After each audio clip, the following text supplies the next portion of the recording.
आकाशवाणी भोपाल से प्रस्तुत हैं प्रादेशिक समाचार।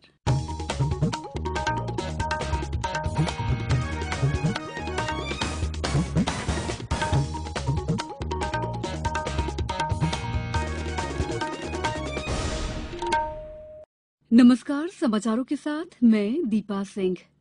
पहले एक अपील।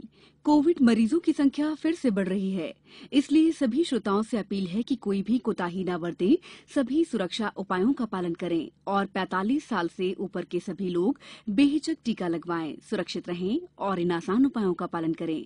मास्क पहनें, 2 गज की दूरी है जरूरी, सुरक्षित दूरी बनाए रखें, हाथ और मुंह साफ रखें। अब मुख्य समाचार। देश में 18 साल से अधिक आयु के सभी लोगों को 1 मई से कोविड के टीके लगाए जाएंगे। राज्य सरकार कोरोना महामारी से निपटने के लिए सेना के अस्पतालों का उपयोग करेगी। और आज दुर्गा अष्टमी है। नवरात्र की अष्टमी पर देवी के 8वें स्वरूप महागौरी की होगी पूजा अर्चना। अब समाचार विस्तार से। देश में 18 साल से अधिक आयु के सभी लोगों को 1 मई से कोविड के टीके लगाए जाएंगे। प्रधानमंत्री नरेंद्र मोदी की अध्यक्षता में हुई बैठक में ये फैसला लिया गया। कोविड टीकाकरण के इस तीसरे चरण में सभी सरकारी टीकाकरण केंद्रों पर पात्र लोगों को पहले की तरह मुफ्त टीके लगाए जाएंगे। इसमें स्वास्थ्यकर्मी, अग्रिम पंक्ति के कार्यकर्ता और 45 साल की आयु के सभी लोग शामिल हैं। इस चरण में वैक्सीन निर्माता मासिक उत्पादन की 50% आपूर्ति केंद्र सरकार को करेंगे। बाकी 50% वैक्सीन की आपूर्ति वे राज्यों और खुले बाजार में कर सकेंगे। वैक्सीन निर्माता राज्य सरकार तथा खुले बाजार में उपलब्ध होने वाली वैक्सीन की कीमत पारदर्शी स्वरूप से पहले से ही घोषित करेंगे। राज्यपाल आनंदीबेन पटेल ने प्रदेश के कोविड-19 संक्रमण प्रभावित 4 जिले ग्वालियर, जबलपुर, इंदौर और भोपाल के कलेक्टरों से कल राजभवन लखनऊ से दूरभाष पर चर्चा की। उन्होंने संक्रमण की दूसरी लहर की स्थिति और उसके उपचार, नियंत्रण संबंधी व्यवस्थाओं और आवश्यकताओं की जानकारी प्राप्त की। स्वास्थ्य कर्मचारियों, अधिकारियों, फ्रंट लाइन वर्कर्स और उनके परिजनों के स्वास्थ्य की भी जानकारी ली।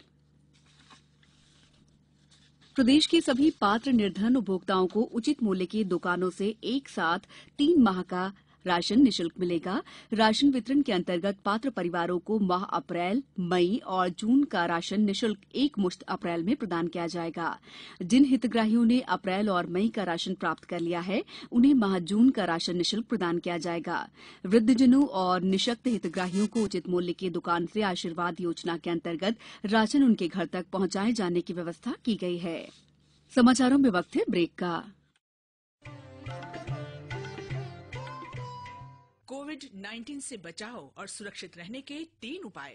मास्क लगाएं, 2 गज दूरी है जरूरी, सुरक्षित दूरी रखें, हाथ और मुंह साफ रखें। ब्रेक के बाद समाचारों में आपका एक बार फिर स्वागत है। मध्य प्रदेश में अब कोरोना संक्रमित रोगियों को सेना के अस्पतालों और आइसोलेशन केंद्रों में स्थान दिया जाएगा।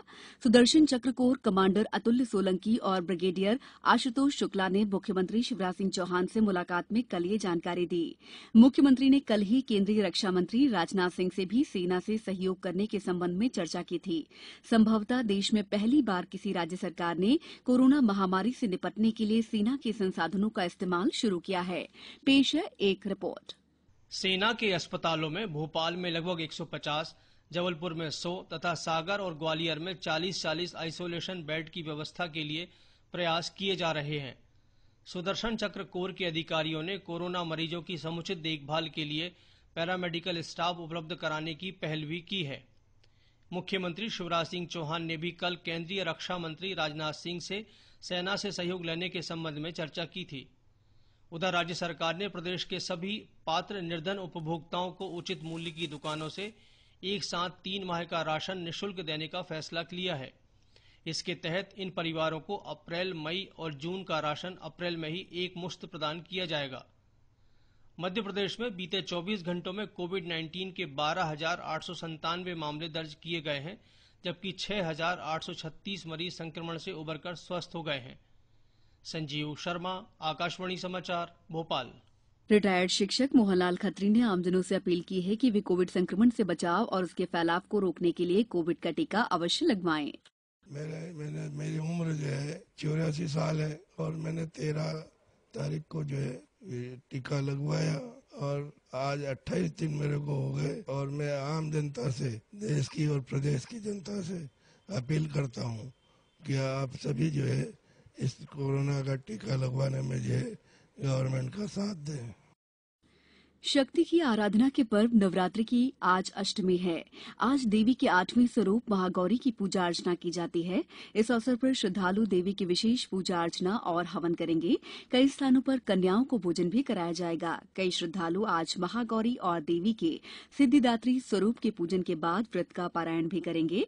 वहीं परंपरा के अनुसार कई श्रद्धालु कल नवमी के अवसर पर कुलदेवी की पूजा के पश्चात अपने व्रत का समापन करते हैं। राजधानी भोपाल के समीप सलकनपुर देवी मंदिर, सतना में मैहर की मां शारदा देवी मंदिर, देवास में तुलजा भवानी मंदिर, दतिया और आगर मालवा के नलखेड़ा में मां बगुलामुखी मंदिर सहित उज्जैन के हरसिद्धि देवी मंदिर में आकर्षक साज सज्जा की गई है।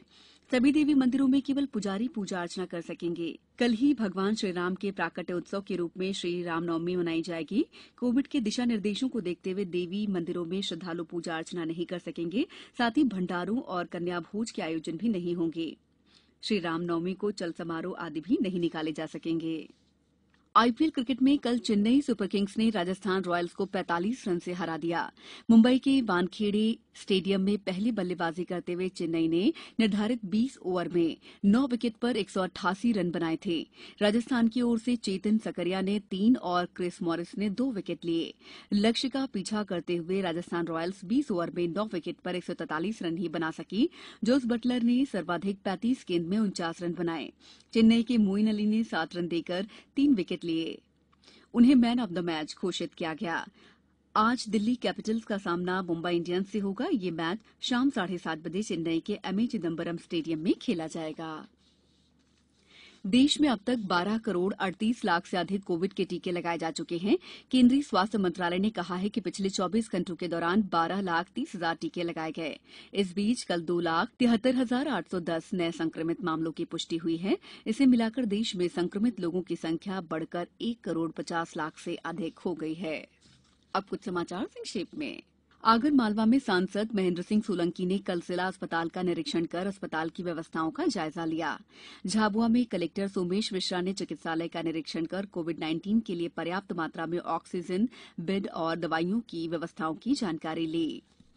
कोरोना के संक्रमण को देखते हुए संक्रमित मरीजों की रियल टाइमिंग मॉनिटरिंग के उद्देश्य से ग्वालियर स्मार्ट सिटी द्वारा वर्चुअल बफर जोन सिस्टम की शुरुआत की गई है। इंदौर जिला प्रशासन ने कोरोना संक्रमण के बढ़ते मामलों को देखते हुए 30 अप्रैल तक शादी समारोह पर पूरी तरह से रोक लगा दी है।